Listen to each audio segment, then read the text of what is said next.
Hello everyone, Maria Trusa with my partner in crime, Gina Capelli. Of course, always together. Yes. And always in blue, we're in blue. By the way, we are twins today. The shoes, the dress, it's pretty crazy. Thank you. Welcome to Reflect and Reset with Maria and Gina. And today we have an exciting show. Gina, you want to present our guest? I do. Now this could be a little bit of a mouthful. So Geri Stengel is the president of and founder of her own company called Ventureneer. And Ventureneer does research and educational training and content around entrepreneurship. And she focuses mainly on women entrepreneurs. So with that in mind, again, it was a mouthful, and she's going to explain to us exactly what she does. So I believe that knowledge is power, and I do that in two different ways. So one is I provide research that helps measure where, for example, women entrepreneurs are in today's market. So I do the state of women-owned businesses for American Express, and last year 40% of all businesses were women-owned. When they first started measuring those numbers, the Census Bureau, it was only 5%, and that was in 1972. We've come a long way. We have come a long way. And we're still going. And we're still going. I also do training, so I do training for New York City. I teach entrepreneurship. I also do content, and I write for Forbes about success factors of women-owned businesses. And often I'm talking about financing. So women have a much harder time getting financing. The challenges. So women have a lot more challenges. Yeah. Even today, thinking that we've made this movement, but even today we find ourselves behind the one of the eight ball. things we were talking about when we first met is the fact that the gap is closing in terms of salaries between men and women, but the revenue gap between entrepreneurs, between male entrepreneurs and female entrepreneurs, is pretty large. Wow. And why do you think that is? So one of the reasons is that women are just more likely to have part-time businesses. So they may be caregivers, they may be mothers, they may be caring for their parents, and as a result, having a side hustle. Or it might be a lifestyle business that they only want to do part-time. So there are multiple reasons for that. But even if you took out the part-time jobs or businesses, there still would be a pretty big gap. I don't know if you know this answer, but do you find that mostly entrepreneur women are single moms? Or are they usually married in a relationship with time on their hands? No, so the census doesn't track it quite like that. But that would be really interesting to take a look at, whether the larger businesses are more likely to be owned by single women. That I don't know, but that would be a deeper dive. No? What do you think the biggest challenges are for women? If I'm a woman, obviously, we have done this, but I want to get your perspective because we have many challenges, but in general, since you write about these things, what do you think the challenges are? Yeah, so one is just knowing people. So the more you know people, the more likely you are to succeed. So networking is a big challenge for women. So one thing is that women build deep and narrow relationships. Men build wide and shallow. So they're more likely to know a whole lot of people and not know them very well. It's those weaker ties, those more casual relationships that actually produce more information. Interesting. Isn't that interesting? And it also provides you more opportunity, more access to opportunities. So the people that you know deeply are going to think just like you. The people that you know casually are going to know things that you don't know. That's interesting. I really like that. Networking is something that we do a lot of. And we were just talking how for the past 2 years we've been doing a lot of events, really talking to people that we feel each other can benefit from the relationship, right? And it's something that has been instrumental for us. going to events and having those conversations that are not deep conversations, but getting to know what are you doing, what type of business are you in, and figuring out ways of helping each other. But it's a great concept because we do like to get into deep relationships, but that's awesome. But some of the relationships that we got into are political. We're starting to get our face in front of politicians. You absolutely, given what you do, you absolutely should. And given what I do, I absolutely should too. So the state of women-owned businesses would be quoted in a lot of what do I want to say? Documentation as to why you might want to support women entrepreneurs, whether it's at the federal level, at the state level, or the city level. Right. So that you do writing for Forbes, and if women that are listening to us right now wanted go and read your stories that you write. Yeah. So I would just keyword search my name. So it's GeriStengel. So go to Forbes.com and keyword my name. And once a week for the last 7 years, I've written about the obstacles that women face. And I'm writing about successful women entrepreneurs, so women that generate at least $1 million in revenue or have raised at least $500,000. Because I want them to be successful. I want them to be the role models for the next generation. And I want to give them visibility. Because 7 years ago, when I really thought about writing about women entrepreneurs, I realized that women were just not getting enough visibility. I think it's changing, and women are getting a lot more visibility in media. But when I first started writing, really, unless it was you were a Sarah Blakely or a Tory Burch, the really big stars, you weren't going to get written about. And that's the magazine we want to be in the cover of, right? Forbes. Absolutely, why not? We want to be billionaires. We want to be in the cover of Forbes Magazine. I have been there, by the way. So I can't get you on the cover because that's the print. I'm only in Forbes.com, but I would love to do a story about you guys. Oh, great. So we will take that, absolutely. A funny story, when I turned 50, my girlfriend took a picture of Forbes and put me in the cover of Forbes, so I've been in the cover. That's funny about one of my songs, that Bruno Mars songs, I Want to Be a Billionaire, to be on the cover of Forbes magazine. I love it. Yeah. That's awesome. So this is really very interesting, and so can you tell us a little bit about the women-owned or the women organizations that can help them? So we were talking before we went live about certification. So very important for women business owners or minority business owners. They don't necessarily have access to the large organizations. So years ago, I'm not quite sure who came up with the idea of certification, but these certifying organizations put you in front of government organizations. So it's at the federal level, it's at the state level, it's at the city level, and it's also at the corporate level. So we were talking about the fact that large corporations that do business with the federal government are mandated to spend 5% of their procurement dollars with women and minority-owned businesses. So 5% with women, 5% with minorities. And there are different organizations that support that. For women at corporate level, WeBank would be one of them. And I know in the city there's many organizations for women. Which ones will you recommend? If you So I for many years was on the board of the National Women's Business. I can't believe I'm forgetting what the name of it. National Association of Women Business Owners. I was on the board of the New York City chapter. So everybody's going to have their local chapter.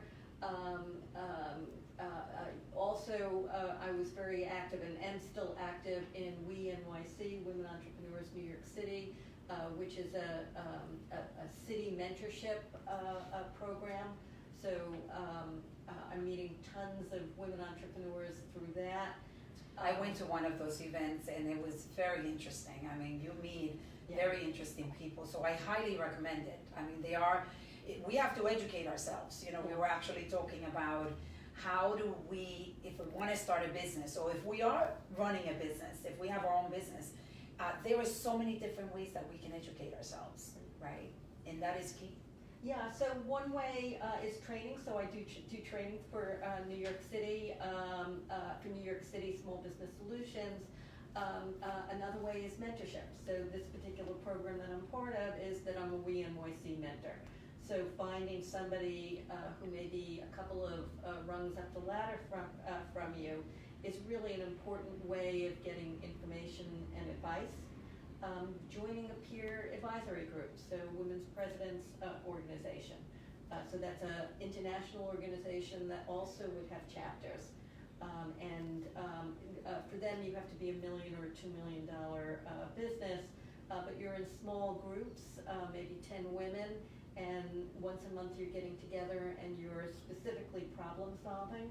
That's interesting. Yeah, so it's very valuable, and there are organizations, local organizations that might do it at smaller levels, but there's also EO or Entrepreneurs Organization, YPO, which is Young Presidents Organization.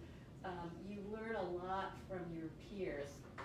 You may learn more from your peers than you would sometimes even from mentors. You don't even realize how many organizations there are to help you and to get knowledge.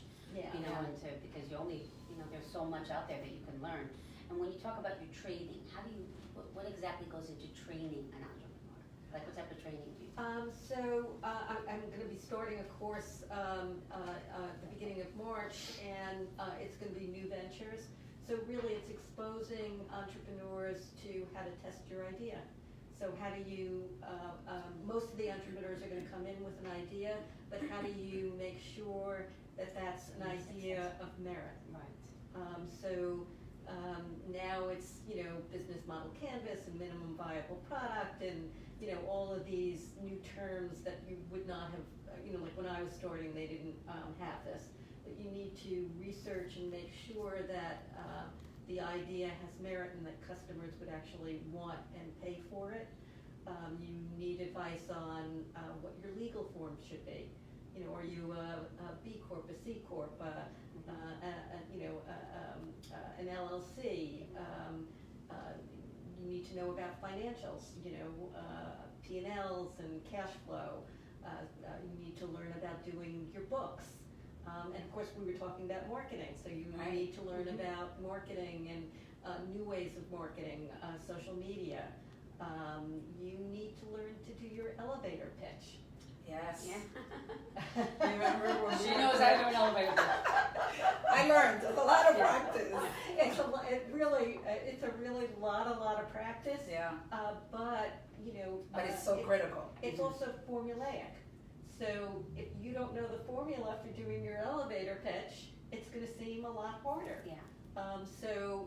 You get to learn what it looks like. It also seems like you really know what you're talking about. When you can say it in a minute or 2 minutes, whatever the number is, you know directly what you're talking about, and you look more, looks more, what's the word I'm looking for? Professional. Yes, or professional. Yeah. So these courses, how much do they cost?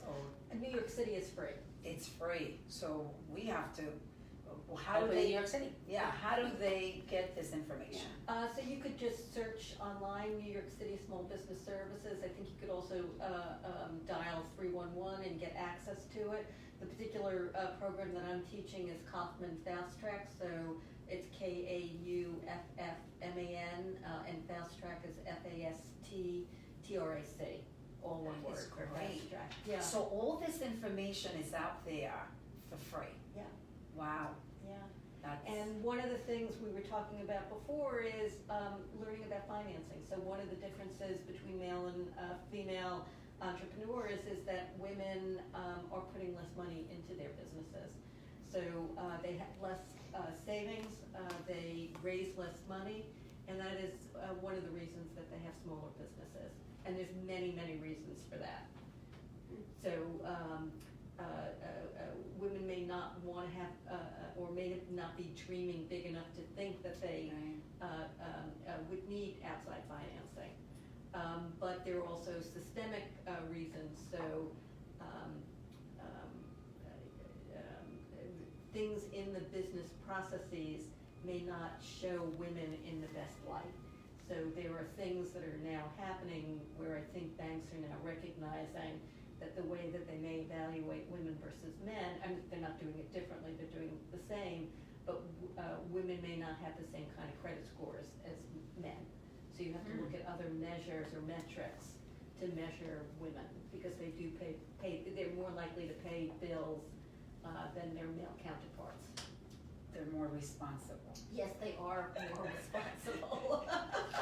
So when it comes to, the concept of thinking big, dreaming big, which is something that, it may be the fear, I think we get afraid that we're not gonna succeed, that it might be too much for us, but that is, it's something to deal with. I mean, if you have a dream, you gotta think big. We are, as we mentioned to you, our dream is not a dream, this is going to be a reality. We want to take this company national because the concept, our mission, it's something that is needed throughout the country. And, we would talk to people at the beginning, especially, we were talking about being national. Before we even got the membership model that I discussed with you, right. we were like, no, this has to go national because there are 27 million people in the United States that are uninsured, and we are finding the solution for them. But we already were thinking big even before it actually started. Right. So that's a great point. I am a very big believer of the magic of thinking big, like David Schwartz. So it's for some people it's going to be how to shift your mindset. So maybe that training that you need is more personal in nature than the business processes part of it. So everybody's going to need something different in terms of what their education is going to look like. And the training covers? So we do less around competence building, though the class that I'll be teaching is female entrepreneurs, so we do tend to, I like to get personal, so I do cover personal issues, and the more the class wants it, I'll dive deeper into it. That's what I was gonna say, fear. Yes. Fear is the number, I don't know if it's number one, but it's a big reason why women stop. Yeah. They get to a certain level and they don't go the next step because they're afraid. Yeah. At this course, do they help them on how to find funding? So New York City has a lot of resources. So I will do a panel on financing, and I'll spend a couple of hours talking about all of the different financing options. But also, importantly, New York City will connect you to vetted, high-quality financing options. So if you're a startup company, it's important to know that it is highly unlikely that you're going to get a bank loan. Banks don't lend to you unless you're in business for 2 or 3 years. Yeah. But where you can get a loan is from a CDFI, so from a community development financial institution. You can get, so you can get a loan. It'll be a couple of points higher than a traditional bank. And what kind of companies? I've never heard of before. So they're going to be regional, so it's going to, depending upon where you're located, it's going to be very different, but they're, off the top of my head, I can't remember the name. There are directories where you could look this up. In the New York area, in New York City, Axion, Excelsior, Bach, VEDIC would be examples of community development financial institutions. But they are nonprofits, usually funded with treasury dollars or nonprofit endowment dollars or individuals. Their mission is to serve underserved people, so women and minorities, or veterans, or people from rural communities. It's, their loans, they go up to probably about $500,000. Depending upon who's in my class, I might have, I'll talk about crowdfunding. So is that? What is that? I'm going to explain that. Okay, say it again. So crowdfunding, so you're really raising money from the crowd, and it's the one form of funding that women outperform men. So you're literally going online, you're using social media, and you're using a platform like a Kiva if you're doing a small, no interest loan. So you can raise sometimes $10, $15, $25,000, no interest. Oh, wow. Yeah. That is, And that's A wealth national. of knowledge. That's national. There's another organization called SheEO, no interest, so on an annual basis, you can get it, you actually compete to get a loan. And what's the name of it? SheEO, SHEEO. We're gonna write all this down after the Yeah. show. Yes. Yes. Yeah. So SheEO raises funds that are about $500,000, and then women-owned businesses compete, and 5 women will be. It'll be narrowed down to 5 women who are the winners, and then they divide the kitty among themselves. So $100,000 each. No, Oh. you cannot divide the money equally. So, So the 5 women get to decide, they go through a process of understanding each other's needs. and this is local? No, it's done nationally. So the event will be in Nashville this year, in the next few weeks, I think. Oh, we missed that one. You did miss that one. I'll Next let you year. know, next year in the, I think you would be applying in the September timeframe. So the people that are going already applied and, Yes. and they've Yes. already, I see. Yeah, so you're a little too late Okay. for Right. the 2018 cycle. But 2019 But, is but coming. 2019, and I think you would be prime And I'm candidates. getting good at So- grants and Yeah. writing Yeah. and stuff, so. So, they look for social impact, and you have social impact, so you would be a good fit for them. They're not crowdfunding. Other kinds of crowdfunding would be rewards-based crowdfunding, so you might know Indiegogo or Kickstarter, and you're usually raising money for a product. So maybe you designed a new, I don't know, thermos that tells you your hydration level, and you need money to manufacture it. So you're pre-invoicing your customer, and they're getting a discount on the product. And then there are 3 different kinds of what's called investment crowdfunding, and that's a little bit more complicated than I could probably go into Okay. here, but it's there are 3 types. Where can people go and find that information? So you certainly, so I write about all of these topics, so you So could that would be on certainly- Forbes? Yeah, so you certainly could search my name and with crowdfunding, and you'll find out about. Gina will be looking Yeah. I'm all over this. Yeah, and so I do write regularly about crowdfunding. I'm just trying to think if I've done. I used to have I redid my website, and I used to have like a stream that would be just on crowdfunding articles that I've done. So you have to search it now because I don't have like a URL that would be a shortcut for it. And then I'm just trying to think. A lot of the information that you're giving, is it on your website too?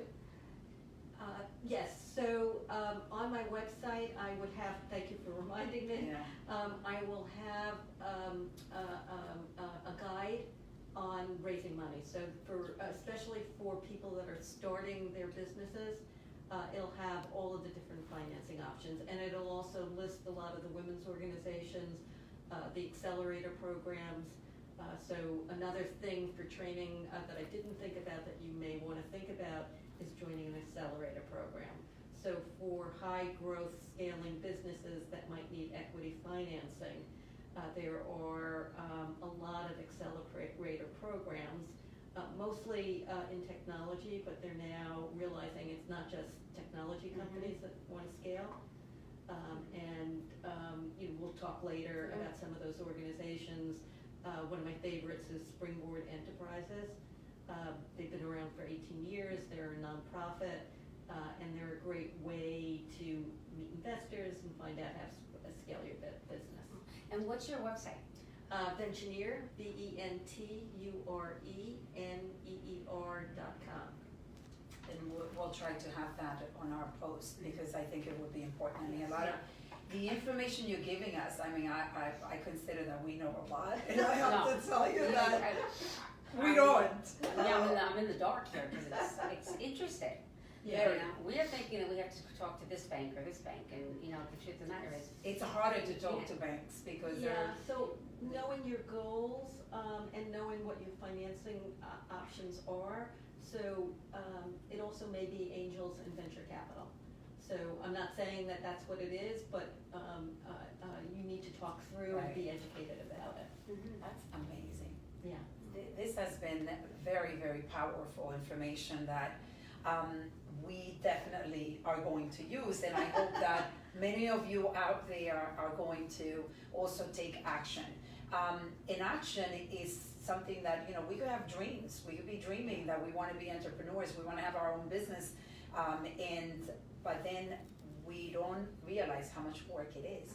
Because even what you're saying, I mean, that's going to be research. You have to stop, you have to go and spend hours doing research and hours filling out forms. I can tell you, Gina, you know, we applied for a grant and Gina spent hours, countless hours, writing, you know, for the grant and looking at budgets and understanding, you know, moving budgets, and it's a lot of work. It's complicated, and what's interesting to me is you happen to have a model where you could get grants. Yeah. So for the most part, there's not a lot of grant money for entrepreneurs. Your sector would be an exception. Right. Especially healthcare is a serious hot topic. Yes, It's been for a while, but I know that, you know, we are actually very excited because people are looking. I know Governor Cuomo, you know, there's a lot of funding that they're getting, and they're getting creative on the healthcare systems and innovative system, which, you know, for us, we have something unique here in that we want to take advantage of the opportunities to be able to grow and get our mission out there to as many people as possible. And so one quick question though, the programs that you're talking about, you're saying in New York City it's free, so you have to actually own your business in New York City. So we couldn't participate in New York. So it depends what the program is. So some of them you could. Some of them, the bedroom communities of New York would count. And then some of them are really just New York City. And I can't tell you which, No, it's okay. I just don't know. Interesting how the city is so much more advanced than even Westchester County. So there are other programs, so there'll be women business centers, so the SBA has programs. Women's business centers would be throughout the country. There's 100 of them. That's something that you can also go online and take a look at. And those would be very good for startup businesses as well. This is great. Well, we're getting near the end of our show, and as you know, our mission is really to bring information to the community, not just to care for them when it comes to their health care, but bring information, inspire women, inspire men, inspire all of you to take action for a better life. And for us, you know, having people like you that, you know, are out there with the mission to really help entrepreneurs, because entrepreneurs they're critical for the growth of the economy, and we need them, small entrepreneur, medium, large, and we have to figure out a way to support them, because as entrepreneurs ourselves, you need a lot of support. You need to get yourself educated. You need to get yourself surrounded by people that are willing to support you and mentor you. I mean, you talked about networking, mentoring, figuring ways of getting financing, and preparing yourself for not just an idea that you have the idea, how do you go and implement that idea?